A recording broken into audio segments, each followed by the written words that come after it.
This week on DineDrinkCLE, the podcast. There's an entire murder mystery with clues. The first dish was definitely spooky themed. It was a beet panna cotta, which is a savory panna cotta that was shaped like a brain and blood splatters on the plate. Yes. With Day of the Dead, they do part of the tradition is you make an altar to honor, and you put pictures or food or gifts, things that kind of represent that loved one. So I wonder, I feel like they could make a cool altar of all the menu items that are going away. Lopez signage. Yeah. Or the thing about microgreens is they are extremely nutrient dense and they help us get nutrients in a way that we don't usually get in our diet. It just probably is giving your body things that it doesn't get. Upgrade from romaine lettuce, people. Yeah. So check out Wild Patch Microgreens. I'm Josh Stuke. And I'm Alex Darus. And you're either watching or listening to DineDrinkCLE, the podcast, where each and every week we are joined by Cleveland's best and brightest food experts, insiders, and influencers talking all things food and drink here in the Northeast Ohio area. What are we talking about today, Alex? It is spooky season, so we're going to talk a little bit about a secret supper club that combines fine dining with murder mystery. We're going to talk a little bit about Lopez. It's upcoming grand reopening in a new location, and we're going to talk microgreens because I've learned a lot about microgreens recently. Okay, can't wait to hear about that. First, just jumping right into the more scarier side of things, it being October, Halloween, spooky season, as you so eloquently put. We have Paris Wolfe here to talk about this interesting murder mystery. Welcome, Paris. Tell us about it. Hi, Alex. So, Secret Supper Club, they had their first event this weekend. I know you went. What can you give people a little rundown of what it is? In case anybody remembers, there was a super secret supper club during COVID, which was very small, and you kind of had to know about it, and it was kind of underground. And now it's becoming still exclusive, but not quite so secret because they're announcing things on social media. Okay. And for October, they're doing two separate spooky dinners. The first one is The Haunting of Belpac Manor. Belpac Manor is a made-up place. And The Vampiric Council. And they have two different themes. The first one was last weekend and this weekend. And the second one are the last 2 weekends in October. Okay. They make an entire set like you're in a play. It's an entire set, and then there's an entire murder mystery with clues. And there was a 6-course dinner, which started with a little amuse-bouche, so it's kind of 7 courses. And there were cocktails, half size, with each course, and it flowed really well. It took a little longer than I anticipated. I thought it was going to take 2 hours. It took more like 2.5. Okay. Maybe I was slow with the clues. I'm not sure. But the clues were, once you got the hang of it, it got easier. Okay. And so they're giving you the clues in between the courses? The waiter would kind of quietly slip a clue to your hand or your table as they came by. Or somehow, I don't know. One time a clue just showed up. We were probably so busy eating, we just missed how it got delivered. Yeah, and the food, what was was it spooky themed or what'd you eat? It was kind of all over the place. The first dish was definitely spooky themed. It was a beet panna cotta, which is a savory panna cotta that was shaped like a brain and blood splatters on the plate. Yeah, that photo is insane. I know. I just love themed experiences like this. And go ahead. Well, then your cocktail, you got a cocktail that was kind of clear, and you got a little dropper with beet juice in it, and you squeeze the beet juice into the cocktail, and it kind of looks like blood kind of flowing in. So you kind of get that whole feel for the dinner. And you had a glow-in-the-dark drink, too, I think? Yes. Well, they bring out this white liquid, opaque liquid, and then they have a black light that it glows in the black light. And it's hard to put the black light down and drink the drink because it's kind of cool. Yeah, it's real awesome. And so were you able to solve the mystery? Finally, yes. What happens is somebody comes to your table to see how you're progressing, and they might say, oh, did you think about this? And they won't give it away, but they'll nudge you a little bit. And that does help. Gotcha. Now, a lot of these, because I've only been to one, but it was very interesting, and there had like a narrative to it, like a story. So without spoiling, I guess, everything, what is like the basic setup of the plot of this murder mystery?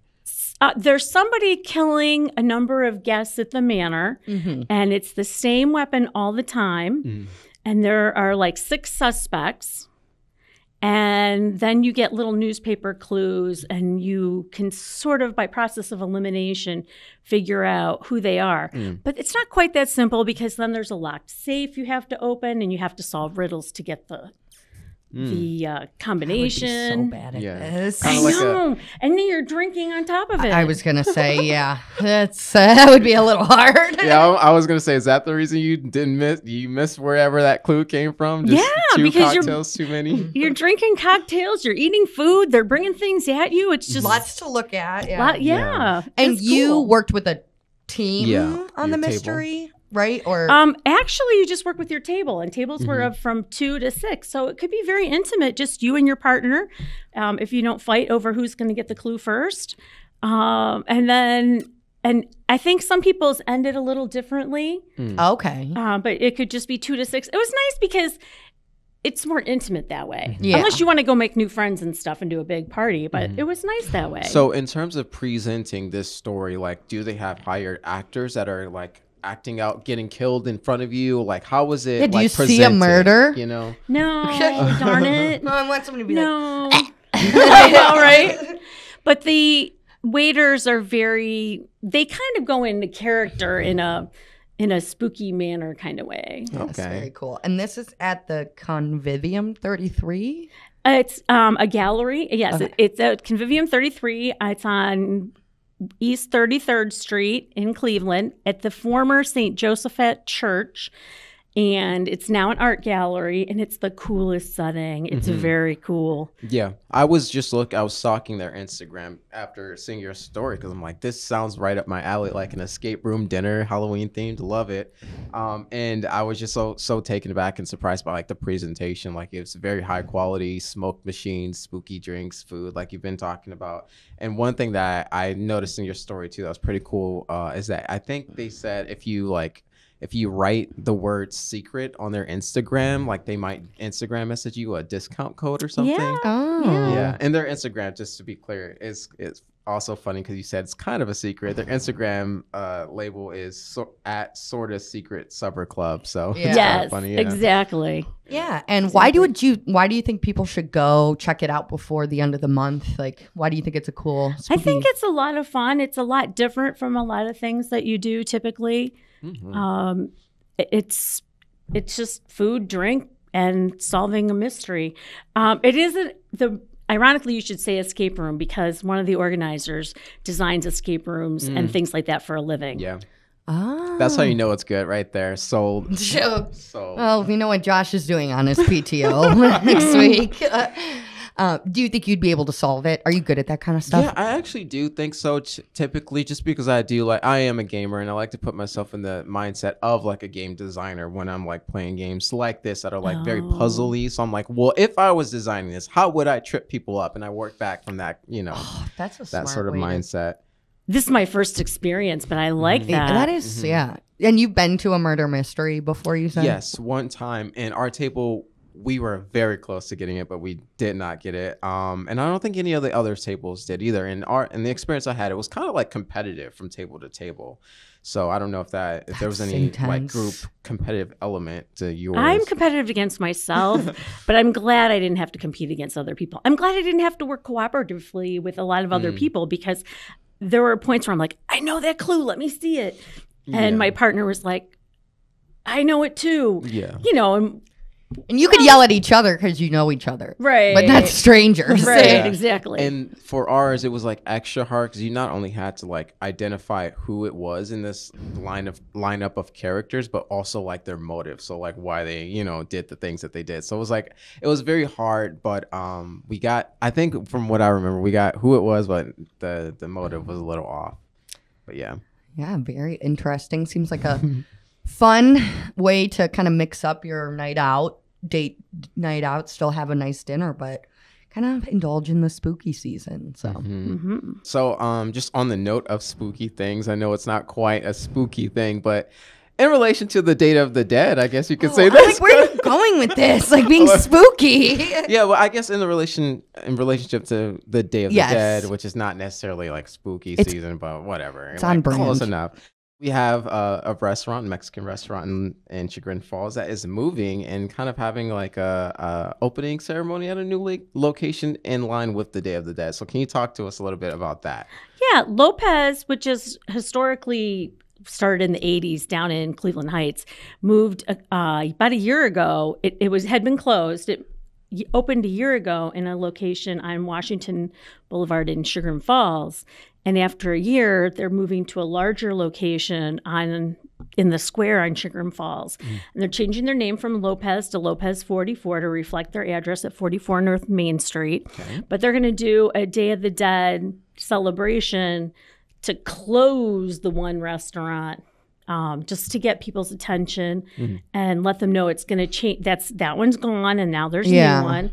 It's very ironic. Well, yeah, and I think something in your story, as you said, it's kind of poetic for them to end it with the Day of the Dead celebration. Can you talk a little bit as to why? So maybe people who don't know what Day of the Dead is. Okay. Or Dia de los Muertos. Dia de los Muertos. Thank you, Al. I'm not saying it. Day of the Dead. No. Right. Well, that's it in English. Yeah. So. It's a Mexican celebration. But other South American countries, people from other countries celebrate it, but it's more a celebration of the dead, of your relatives, of connecting with family who's gone before you. It can be a very festive event. It's not a solemn, you're really sad. It's more like telling stories about people and that kind of thing. It falls in conjunction with the Catholic All Saints Day and All Souls Day on November 1st and 2nd, which Halloween is the night before. All Saints Day. So it all kind of comes together. Seeing those connections. Yeah. So Dia de los Muertos is kind of just remembering people have passed, and now it's the old Lopez is passing, and they're moving on to the new one. Right. Right. They're also going to change their menu. That's what I was going to say. So I saw that you mentioned this celebration at the old Lopez. They're going to be kind of introducing the menu items that will be at Lopez 44. Yes, they're going to have the new chef, introduce their new chef, Krista Barnowski, and they're going to have a few of the old items that are Mexican-oriented, and then they're going to bring in some of the new Southwestern dishes as well. And there's a difference. There's a lot more American in the Southwestern. Yeah. But there's still some Tex-Mex influence. So you're going to see kind of a morphing, not a total change, but definitely a change. Yeah. Did you know why they wanted to move or why they are moving? They are moving from a 50-seat restaurant to a 76-seat restaurant. Okay. So it gives them a lot more space to do what they're doing. Yeah. Why do you think they are kind of, with the move, changing up the menu a little bit? Like, did you get any insight on that? I have a feeling that the menu wasn't as popular maybe in the location as they expected, and they're trying to get in vibe with the demographic, the people that are eating there. Yeah. Is it going to be like going to be a standout in its new location in Shaker? And their new location actually, I think, is going to be Chagrin. Sorry. It's okay. I think Brad Friedlander is one of the partners in the restaurant and one of the creative minds behind it. And he had Moxie and Red, and he had the original Lopez, and he has a real way with restaurants. So it shows a lot of promise. Yeah, for sure. And like you said, it is a brand that people in Greater Cleveland are familiar with. It's been around in different iterations forever. So I think it's worth kind of people remembering too that it's like Lopez is not only still here, but reinventing itself, and go check it out, see what they're doing in 2024. I agree. They're having a band perform, right? They're having a mariachi band. Yes. Well, actually, that's not true. I did experience a mariachi band in Mexico, but that's the only time I've ever, So you know what the real thing is like. Yeah. Well, I wonder too, because with Day of the Dead, they do, like, part of the tradition is you make like an altar to honor, like, and you put pictures or food or like gifts, like things that kind of represent that loved one. So I feel like they could make a cool altar of like all the menu items that are going the old away. Lopez signage yeah. or stuff like that, and then it's like kind of commemorating. But I'm just holding out for sugar skull candy. And now we're going to talk a little bit about microgreens because I recently wrote a pretty lengthy story about microgreens. And I guess to start, do you know what a microgreen is? Yep. Well, that was going to be my question for you. What is a microgreen? Why is it special? Why do we care? So basically, anything can be a microgreen. It's a stage of growth for a plant. It's usually, I forget the exact amount, but around 2 weeks to a month. They usually do not get higher than like 1.5 inches. And so anything can be a microgreen. It's just whether or not you want to eat it. Like we don't want to eat certain microgreens in the nightshade family, which are like peppers and tomatoes, because when you eat them in that early growth stage, you can get digestive issues.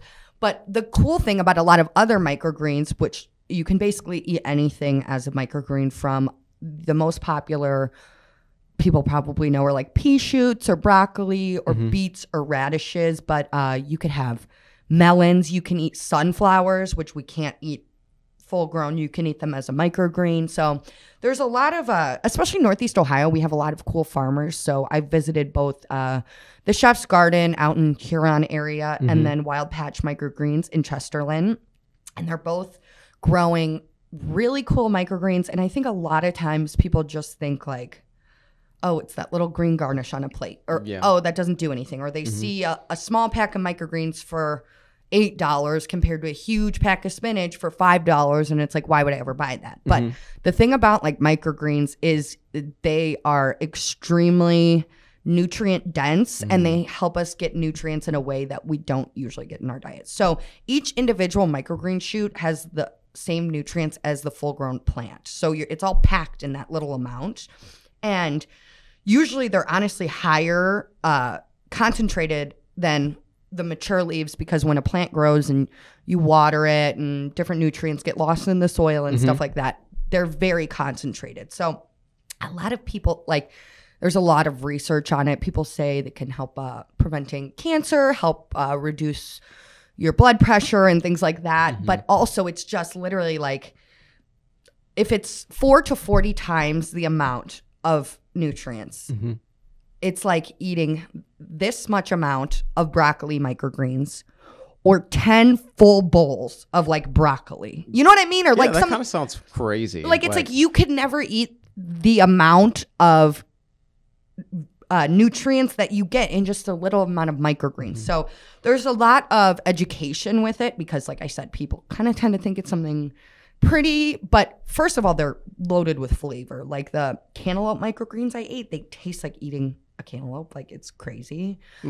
Like how big are those? Like it's like a little leaf. Okay, interesting. Or like the sunflowers too. What's interesting is, like, if you've ever held the sunflower, it's a kind of furry, tough stalk. You know what I mean? Like but the first two greens that grow out, they're super flavorful, like kind of nutty, but you can eat them. But then once it goes past those first like two leaves, you can't eat it. So microgreens are also, they have super quick like turnaround, but they're very hard to grow. If you read my story, a lot of these farmers, it's like a labor of love, literally. But it's just really cool to have grown locally, and they're starting to pop up at a lot of farmers markets. But especially, I was gonna say, I was just gonna say, like, if I wanted to engage in this, obviously I'm not a grower. I don't have a green thumb. Like, where am I gonna go in the Northeast Ohio to get these things? Well, you could grow them.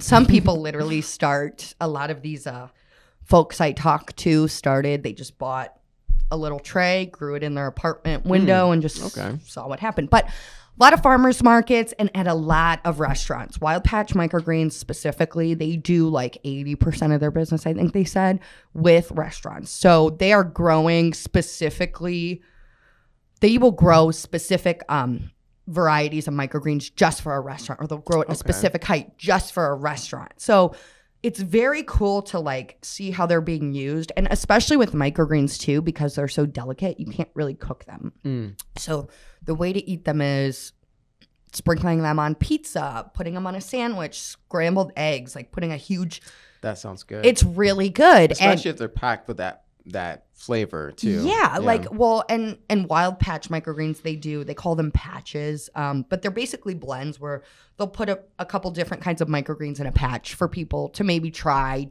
more than one kind. And they have a kind called a burger patch, and it has leeks, some kind of mustard, and something else. Okay. It literally, you eat these microgreens, it tastes like a burger. Like, it tastes like all the toppings of like the lettuce, tomato, onion on a burger, but it's in these greens. So I was just like eating them in egg sandwiches, like I said, everything. But it's just really cool because I think we've talked on here before, like, we in general tend to get in a rut with grocery shopping, buy the same like 8 vegetables every couple weeks, and frozen get sick. Foods, frozen, and then your body's also getting the same kinds of nutrients if you're buying it from the same store. A lot of locally grown stuff tends to just have more nutrients because it doesn't travel as far, and it's just fun to play with things like microgreens where it tastes really good. It's stuff you're not getting all the time, and your body is probably going to be really happy that you're giving it these nutrients that it doesn't get. Like, especially if you're somebody who, I don't eat beets, which a lot of people don't. Right. But if you eat beet microgreens, like, there's so much nutritional value to it, and you only have to eat a little bit. Yeah, and I feel like it would just, they make them maybe a little bit easier to incorporate into different other food menu items that you probably wouldn't have done if you just, had the original or the standard version. So, 100%. Like, I've literally gotten back into just like eating scrambled eggs because you get in like your phases with breakfast, but because it's so good with the microgreens on like a piece of toast, easy, and it's like my body's probably really glad I'm eating that too instead of a bagel with cream cheese. What's the most creative use of microgreens you've seen? Or I guess maybe not There's the most creative, cool the best. Maybe you just answered it with scrambled eggs, but I don't know. Well, the one thing at Wild Patch, because we were talking about the cantaloupe microgreens, and they had a chef do a dinner where they had a palate cleanser and they made a cantaloupe sorbet, and then they put the cantaloupe microgreens on it, so it literally just tasted like a piece of cantaloupe. Like, that was pretty cool. Yeah, and like I said, a lot of these restaurants, like, they just do really cool stuff with that. Like, I know Wild Patch works with, I think, the folks at Cordelia. Like, they have a huge, extensive list of restaurants. So it's just like, it's fun now when I go out and I'm like, it has microgreens on it. I want to try that. And then at home, it's like I said, it helps you break up the monotony. So yeah, and I feel like you could put some of those, some of the ones you're talking about in like a smoothie or something. I feel like that would be really good. Or literally just like a microgreen salad with like a piece of meat. Like, people do that all the time, but it's like, you don't have to eat this huge bowl of salad to get your vegetables in for a day. You can have this little thing that looks like a garnish, and it's probably a lot better for you, tastes a lot better, and like, it just probably is giving your body things that it doesn't get. So. Upgrade from romaine lettuce, people. Yeah. So check out, Wild Patch microgreens. They are at several local markets around the area. You can follow them on Instagram. The Chef's Garden, they have their own market at the farm. And then I think that they also do, well, mostly restaurant distribution. But next time you see microgreens, I thoroughly suggest, even if the price tag scares you, the nutritional value you're getting is much more than the price. And you're probably going to be very pleasantly surprised. So thanks so much for listening to or watching DineDrinkCLE, the podcast. Make sure to like, subscribe, and follow us on Spotify, Apple Podcasts, YouTube, or wherever you get your podcasts. Follow us on Instagram at DineDrinkCLE, and subscribe to our newsletter at cleveland.com/newsletters.